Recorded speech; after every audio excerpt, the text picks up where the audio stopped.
अस्सलाम वालेकुम। TG cattle and God vlog की जाने से तमाम व्यूवर्स को व्यूवर्स उम्मीद करते हैं आप सब खैरियत से होंगे, आपकी दुआ से हम खैरियत। आज व्यूवर्स के लिए लेके आए एक इन्फॉर्मेशन वीडियो जिसमें हम बताएंगे कैसे व्यूवर्स पीपीआर कर सकते हैं। तो जो हमारे चैनल पे नए भाई उनको बताया जी हमारे लाइक और शेयर करें। चलते हैं वीडियो की तरफ। तो व्यूवर्स वीडियो शुरू करते हैं और आपको बताते हैं पीपीआर वायरस के बारे में।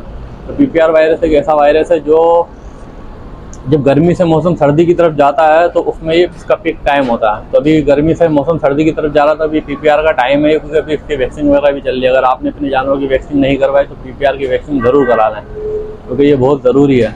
तो पीपीआर एक ऐसा वायरस है जो पूरे रेवड़ को जो है तबाह कर देता है। तो जो शौकीन भाई है, जो भी फार्मर हजरात है, वो उनको चाहिए कि ये पीपीआर की वैक्सीन कराएं और नुकसान से बचें। अच्छा, इसके अलावा आप ये देखें, आपने पीपीआर की वैक्सीन भी कराई हुई और अल्लाह ना करे आपके जानवरों के पीपीआर के वायरस पाया जाता है तो इसकी कुछ एहतियाती तदाबीर हैं, इंशाल्लाह हम वो आपसे शेयर करेंगे और आप उस पर अमल करेंगे तो उम्मीद है कि आपको उससे फ़ायदा भी होगा। तो सबसे पहले भी पीपीआर से बचने के लिए आप इस वक्त जो है मंडी से कोई भी जानवर परचेस ना करें। क्योंकि जब मंडी से हम जानवर परचेस करते हैं तो अक्सर जो जानवर होते हैं मंडी से आए हुए उन्हीं में वायरस पाया जाता है। आप कोई भी जानवर अगर परचेस कर रहे हैं तो अभी एहतियात करें। हाँ, अगर आपने परचेस कर भी लिया है तो उसको कम से कम हफ्ते 10 दिन के लिए क्वारंटाइन करें, यानी उसको बिल्कुल अलग आप दूसरे जानवरों से रखें। उसका खाना पीना, बर्तन, रहना वहना सब अलग करें उसको।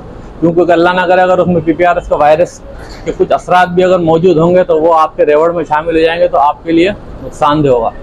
तो आप अगर मंडी से जानवर अभी परचेस करते हैं, हमारा मशवरा तो ये कि इस टाइम परचेस ना किया जाए। अगर करते भी हैं तो आप उसको सेपरेट तकरीबन हफ्ते 10 दिन के लिए क्वारंटाइन बिल्कुल अलग करें।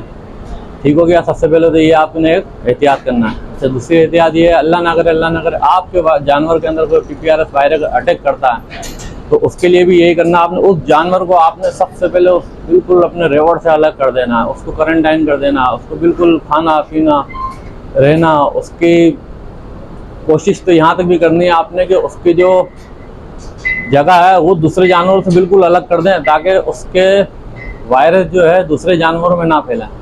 उसको बिल्कुल पैक जगह पे रखें, फिर हल्की सी वेंटिलेशन की जगह होनी चाहिए कि हवा पास होने की। और दूसरी चीज़ ये, जब वायरस पीपीआर का अटैक करता है तो उसमें नाक बहना शुरू हो जाती है, मुंह में छाले हो जाते हैं, ठंड लगती है, बाल खड़े रहते हैं, सुस्त हो जाता है, दाना कम कर देता है और बहुत सी चीज़ें ऐसी आप देखेंगे, दुम गिरा देगा, सुस्त हो जाएगा, खाना पीना कम करेगा। तो ये चीज़ें कुछ इससे जाहिर करती है कि इसको पीपीआर का वायरस अटैक किया हुआ है। अच्छा, इसके बचने के लिए हमने ये बताया, जैसे आपने उसको क्वारंटाइन करना है, इसके अलावा आपने उसकी डाइट बिल्कुल हल्की कर देनी है। हल्की से मुराद आप जैसे वंडा वगैरह दे रहे बिल्कुल बंद कर दें, क्योंकि जानवर जब बीमारी में आता है तो वो वैसे ही अपनी डाइट छोड़ देता है, खाना पीना कम कर देता है। तो आप भी अपने जानवर की डाइट हल्की कर दें। अब हल्की डाइट में क्या देना, आपने सुबह के टाइम पर उसको हरा चारा दें, ठीक है। बाकी जब दाना देते, दाने में आपको सिर्फ उसको छिलका और चोकर देते तो चोकर की मिकदार भी कम कर दें। क्योंकि छिलका एक हल्की गिरा है, वो जानवर के लिए भारी नहीं होता है, वो उसका जानवर हजम भी कर लेता है। तो छिलका दें। भूसी की मिकदार हम यूँ कम बता रहे हैं क्योंकि भूसी जब जानवर दाना खा रहा होता तो सांस जो ले रहा होता नाक से, तो नाक के ज़रिए वो उसकी सांस की नाली में भूसी जाती है, तो इससे उसके फेफड़े वगैरह में जाती है, तो इससे उसको और ज़्यादा परेशानी होती है। क्योंकि पीपीआर के वायरस में फेफड़ों के ऊपर भी बहुत असरात होते हैं क्योंकि उसका सीना जाम हो जाता है, नज़ला, खांसी, बुखार। और दूसरी बात यह कि अगर आपने वैक्सीन नहीं कराई हुई हो तो वैक्सीन ज़रूर करवा लें। और जब ये वायरस आने से पहले वैक्सीन होती है, बाद में ट्रीटमेंट उसकी की जाती है। तो अल्लाह ना करे अगर आपके पास भी कोई ऐसा जानवर पीपीआर में आ जाए तो आप उसकी फौरी अच्छे डॉक्टर से ट्रीटमेंट करवाएं। क्योंकि देखो, आप शौक कर रहे हैं तो जब शौक कर रहे हैं तो जाहिर सी बात है, बीमार होगा तो देखभाल भी आप ही को करनी है। तो कुछ एहतियाती तदाबीर हम भी बता रहे हैं, तो इंशाल्लाह इस पर भी आप अमल करें तो ये कि आप भी नुकसान से बचेंगे। क्योंकि हमने तकरीबन 7-8 साल से हम जब शौक कर रहे हैं तो इसमें हमने भी 1-2 दफ़ा नुकसान उठाया।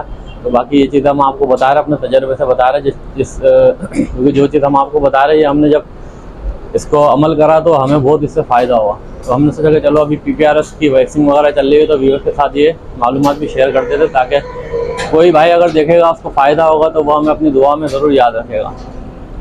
बाकी रब की ज़ात है करने वाली, अगर जिसकी ज़िंदगी हो तो उसको कोई मार नहीं सकता और जिसकी मौत लगी हो तो उसको कोई बचा नहीं सकता। तो हम कोशिश कर सकते हैं, अपनी तरफ से कोशिश आप करें जानवरों को बिल्कुल, जो हमने एहतियाती तदाबीर बताई है पीपीआर से बचने के लिए, सबसे पहले तो वैक्सीन ज़रूर करवाएं। जो भी शेड्यूल होता है जानवर का उसकी वैक्सीन ज़रूरी होती है, क्योंकि वैक्सीन वायरस आने से पहले होती है, बाद में ट्रीटमेंट होती है। तो अभी वायरस चल रहा है PPR का, यानी अभी PPR का टाइम है वैक्सीन का, तो आप वैक्सीन करवा लें तो इंशाल्लाह आप भी नुकसान से बचेंगे। ठीक हो गया, ये कुछ मालूमात थी हमने आपसे शेयर की। तो उम्मीद करते हैं कि आज जो हमने मालूमात आपसे शेयर की तो आपको पसंद आएगी और आप इस पर अमल भी करेंगे तो अपने नुकसान से ही बचेंगे। तो फिर मिलते हैं इंशाल्लाह एक नई वीडियो के साथ। अल्लाह पाक हम सबका हामी नासिर, तब तक के लिए अल्लाह हाफिज़।